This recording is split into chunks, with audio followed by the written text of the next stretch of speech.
9, and this week we're going to start working on developing your research into an outline. So you'll think about how you might want to organize your ideas, synthesize the research, and then eventually develop it into your first draft. So let me start sharing my screen. I'll go over the agenda and talk about some key pieces that you'll need to be aware of.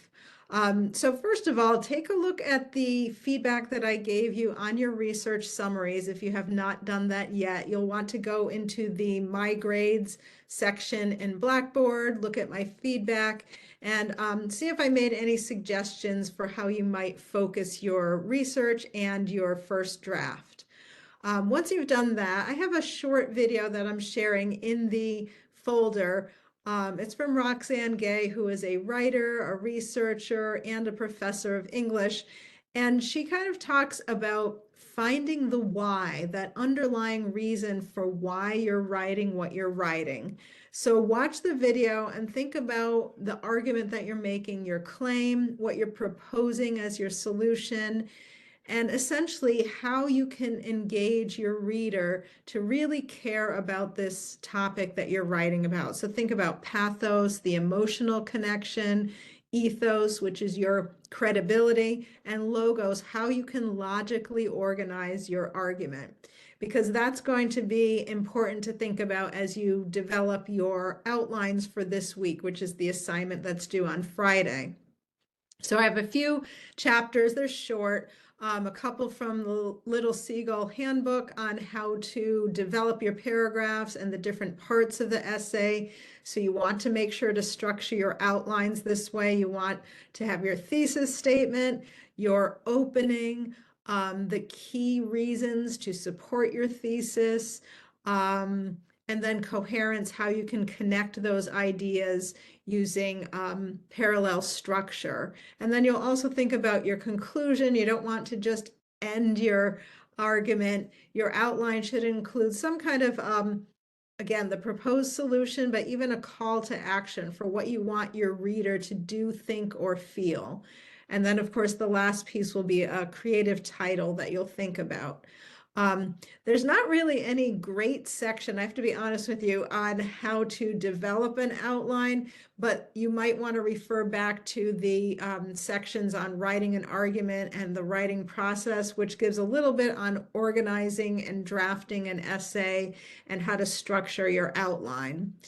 Once you do that, then you'll look at this next chapter. This is from the They Say, I Say ebook on connecting the parts. So this will help you when you start drafting your first draft, how to connect those ideas using transition words, pointing words, key terms, and repetition.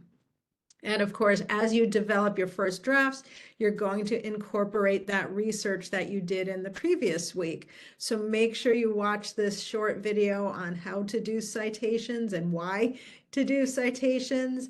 And then there is a little link here on the agenda referring to a quotation sandwich. So essentially, I think we've talked about signal phrases before. So that's introducing evidence from other sources. You want to make sure to have these 3 parts that are mentioned in that quotation sandwich.